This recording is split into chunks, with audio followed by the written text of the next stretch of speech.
नमस्कार दोस्तों। तो आज हम पढ़ेंगे सिविल प्रक्रिया संहिता की धारा 26, वादों का संस्थित किया जाना, इंस्टीट्यूशन ऑफ सूट्स।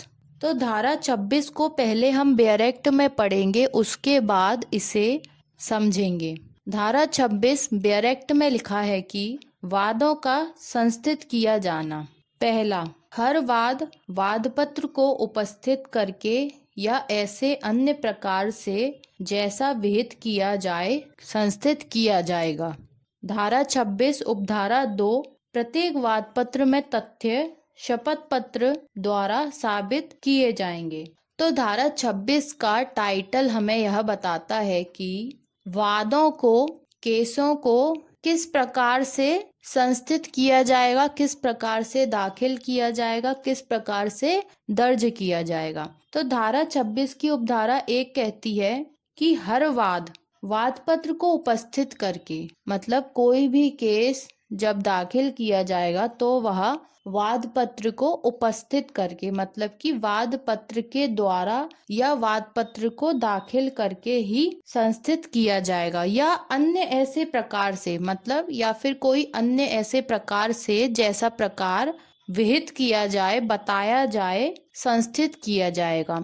संस्थित किया जाने का मतलब होता है कोई भी केस न्यायालय में दाखिल होना, कोई भी मामला न्यायालय में दर्ज होना। धारा 26 की उपधारा 2 हमें यह बताती है कि प्रत्येक वादपत्र में, वादपत्र होता है प्लेंट, यानी जिसमें वादी अपने वाद से संबंधित सभी बातों का उल्लेख करता है कि वह न्यायालय में किस कारण से वाद लेकर आना चाहता है, उसके वाद का क्या कारण है, वह किसके खिलाफ केस दाखिल करना चाहता है और वह न्यायालय से क्या मांगना चाहता है। इन सभी बातों को लिखा जाता है वादपत्र में। वादपत्र मतलब कि वाद करने का जो पत्र होता है, यानी कि केस करने के लिए केस का एक पत्र बनाया जाता है जिसे वाद पत्र कहा जाता है। तो कोई भी केस तभी संस्थित किया जाता है, तभी दाखिल किया जाता है जब न्यायालय में वाद पत्र उपस्थित किया जाता है। धारा 26 की उपधारा 2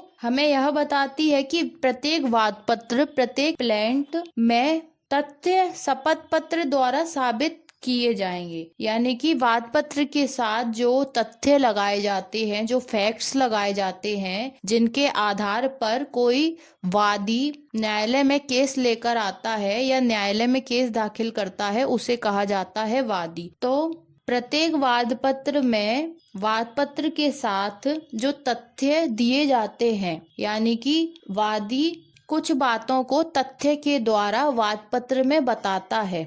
तथ्य का मतलब होता है फैक्ट, यानी कि वह अपनी बात कुछ पुख्ता जानकारी के आधार पर देता है। तथ्य का मतलब है कोई भी चीज जिसे हम सुन सकते हैं, देख सकते हैं, छू सकते हैं, कोई भी चीज तथ्य कहलाती है। तो वाद पत्र में तथ्य का मतलब होता है कि वादी जब अपना वाद न्यायालय में दाखिल करता है तो वह वाद पत्र के साथ कुछ तथ्यों को लगाता है जिसके आधार पर वह अपना केस न्यायालय में दाखिल करता है।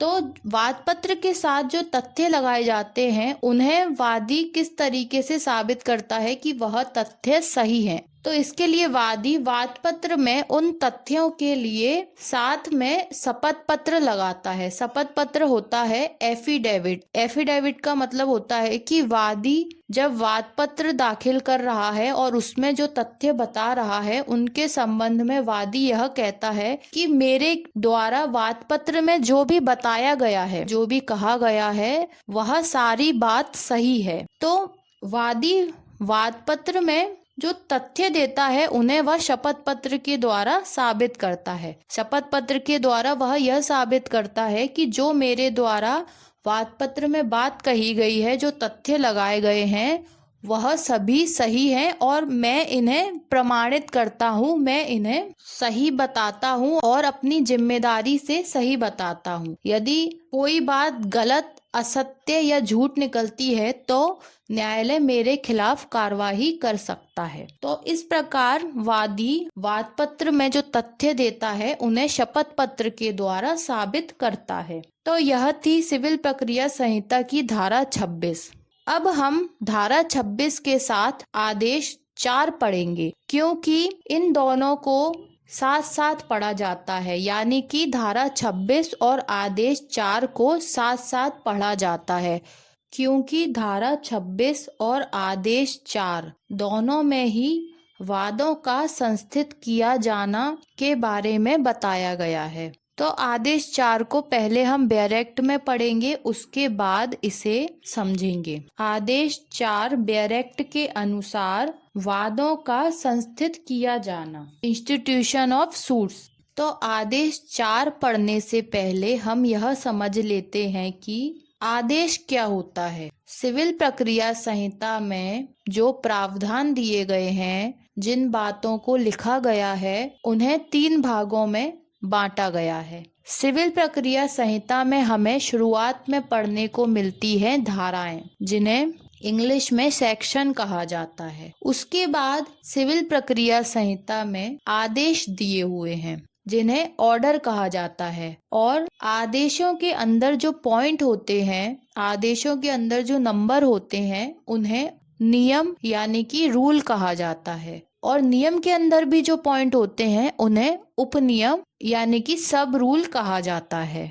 तो इस प्रकार से सिविल प्रक्रिया संहिता को बांटा गया है। अब धारा और आदेश में क्या अंतर है? तो धारा में सिविल न्यायालयों में जिस प्रक्रिया का पालन किया जाएगा उसके सामान्य सिद्धांत दिए गए हैं, और आदेशों में वह प्रक्रिया अपनाई गई है जिसके द्वारा सिविल न्यायालयों में वादों को दाखिल किया जाता है, और वाद दाखिल करने के बाद आगे जो कार्यवाही होती है वह किस प्रकार से होगी। तो अब हम पढ़ते हैं आदेश 4 का नियम 1। आदेश 4 को पहले हम बैरेक्ट में पढ़ेंगे, उसके बाद इसे समझेंगे। तो आदेश 4 का नियम 1 कहता है, आदेश 4 नियम 1, वाद पत्र द्वारा वाद प्रारंभ होगा। उपनियम 1, हर वाद न्यायालय को या उसके द्वारा इस निमित्त किसी अधिकारी को 2 प्रतियों में वाद पत्र उपस्थित करके संस्थित किया जाएगा। उपनियम 2, हर वाद पत्र आदेश 6 और 7 में अंतर्विष्ट नियमों का वहां तक अनुपालन करेगा जहां तक वे लागू किए जा सकते हैं। उपनियम 3, वाद पत्र तब तक सम्यक रूप से संस्थित किया गया नहीं समझा जाएगा जब तक कि वह उपनियम 1 और उपनियम 2 के विनिर्दिष्ट उपेक्षाओं का अनुपालन नहीं करता है। आदेश 4 नियम 1 की हेडिंग कहती है, वाद पत्र द्वारा वाद प्रारंभ होगा। इसका मतलब यह है कि कोई भी केस तब प्रारंभ होता है, उसकी शुरुआत तब होती है जब वाद पत्र दाखिल किया जाता है। जैसे ही वाद पत्र दाखिल कर दिया जाता है, वैसे ही कोई भी मामला या केस प्रारंभ हो जाता है, यानी कि उस पर न्यायालय में आगे कार्यवाही होना प्रारंभ हो जाती है। आदेश 4 नियम 1 का उपनियम 1 कहता है, हर वाद न्यायालय को या उसके द्वारा इस निमित्त किसी अधिकारी को 2 प्रतियों में वाद पत्र उपस्थित करके संस्थित किया जाएगा। इसका मतलब यह है कि हर वाद मतलब कोई भी वाद न्यायालय को यानी कि न्यायालय में या उसके द्वारा इस निमित्त यानी कि न्यायालय के द्वारा इस निमित्त यानी कि इसलिए नियुक्त किसी अधिकारी को, मतलब न्यायालय ने वाद पत्र को स्वीकार करने के लिए, वाद पत्र को दाखिल करने के लिए एक अधिकारी की नियुक्ति की है, तो उस अधिकारी के द्वारा या उस अधिकारी के पास वादी 2 प्रतियों में, तो वादी या तो न्यायालय के पास या न्यायालय के द्वारा नियुक्त उस अधिकारी के पास 2 प्रतियों में यानी कि 2 कॉपियों में वाद पत्र उपस्थित करके, मतलब कि 2 कॉपियों में वह अपना वाद पत्र प्लेंट जिसे उसने केस दाखिल करने के लिए तैयार किया है उपस्थित करके, यानी कि उसको उस अधिकारी या न्यायालय के पास उपस्थित करके अपना मामला संस्थित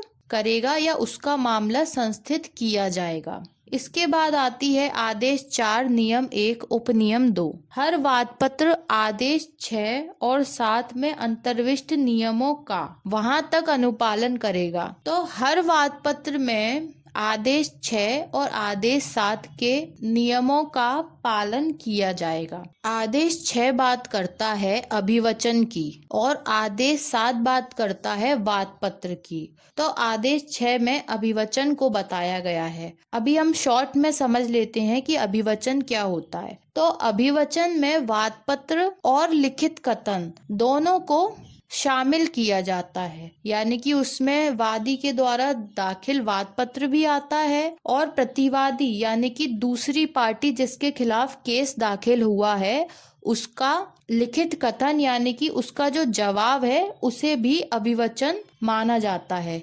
यानी कि वाद पत्र और लिखित कथन दोनों को ही अभिवचन कहा जाता है। इसके बाद आदेश 7 में बताया है वाद पत्र। आदेश 7 में बताया गया है कि कोई भी वादी जब अपना वाद पत्र तैयार करेगा तो उसे किन किन बातों का ध्यान रखना होता है, यह बताया गया है आदेश 7 में। तो आदेश 4 नियम 1 उपनियम 2 यह कहता है कि हर वाद आदेश 6 और 7 यानी कि अभिवचन और वाद पत्र में अंतर्विष्ट नियम यानी कि आदेश 6 में बताए गए अभिवचन के लिए जो नियम है और आदेश 7 में बताए गए वाद पत्र के जो नियम है उन नियमों का वहां तक अनुपालन करेगा, मतलब उन नियमों को वहां तक मानेगा जहां तक वे लागू किए जा सकते हैं। मतलब उस वाद में आदेश 6 और 7 से संबंधित नियम जहां तक लागू किए जा सकते हैं वहां तक वे नियम लागू किए जाएंगे। वहां तक वादी अपने वाद पत्र में आदेश 6 और 7 से संबंधित नियमों का पालन करेगा।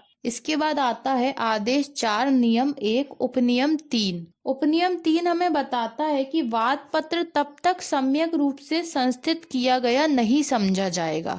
सम्यक रूप से का मतलब है कि सही रूप से, मतलब कि वाद पत्र सही रूप से संस्थित किया गया तब तक नहीं समझा जाएगा जब तक कि वह उपनियम 1 और उपनियम 2 यानी कि जो हमने पहला और दूसरा उपनियम पढ़ा उन दोनों उपनियमों में विनिर्दिष्ट अपेक्षाओं का अनुपालन नहीं करता है। इसका मतलब यह हुआ कि वाद पत्र को सही रूप से संस्थित किया गया तब तक नहीं माना जाता जब तक कि वह आदेश 4 के नियम 1 के उपनियम 1 और 2 में बताई गई बातों, बताई गई अपेक्षाओं का अनुपालन नहीं करता है। तब तक वाद पत्र को सही रूप से दाखिल किया गया नहीं माना जाएगा, नहीं समझा जाएगा। इसके बाद आता है आदेश 4 नियम 2 वादों का रजिस्टर। न्यायालय हर वाद की विशिष्टियों को उस प्रयोजनों के लिए रखी गई पुस्तक में जो सिविल वादों का रजिस्टर कहलाएगी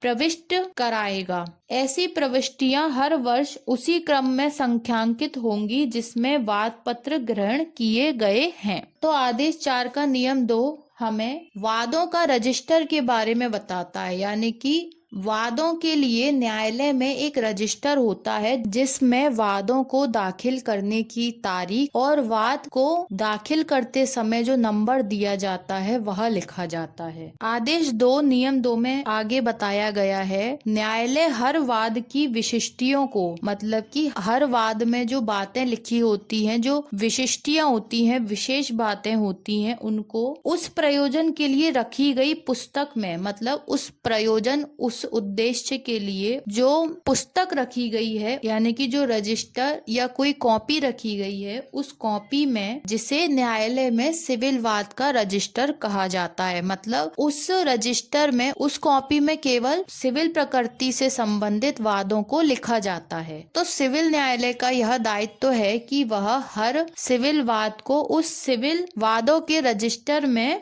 प्रविष्ट कराए या प्रविष्ट कराएगा। प्रविष्ट कराने का मतलब होता है उस वाद की एंट्री उस रजिस्टर में करना या करवाना। एंट्री करवाने का मतलब है कि उस वाद के बारे में उसकी तारीख और उस वाद की जो वाद संख्या है उसको उस रजिस्टर में लिखना। ऐसी प्रविष्टियां हर वर्ष उसी क्रम में संख्यांकित होंगी। तो जो ऐसी एंट्रियां होती हैं जिन्हें उस रजिस्टर में लिखा जाता है वह हर वर्ष उसी क्रम में, मतलब हर साल उन्हें उसी क्रम में यानी कि उसी लाइन में लिखा जाएगा। संख्यांकित करना, संख्या यानी होता है नंबर, अंक, उन्हें नंबर के हिसाब से उसी साल के हिसाब से लगाया जाएगा, लिखा जाएगा। जिसमें वादपत्र ग्रहण किए गए हैं, मतलब जिस साल में वादपत्रों को ग्रहण किया गया है उसी साल में उन वादों को एक लाइन में एक क्रम से संख्यांकित किया जाएगा, यानी कि नंबर के हिसाब से लिखा जाएगा। तो यह था सिविल प्रक्रिया संहिता का आदेश 4। तो इस प्रकार आज के लेक्चर में हमने समझा सिविल प्रक्रिया संहिता की धारा 26 और आदेश 4 को।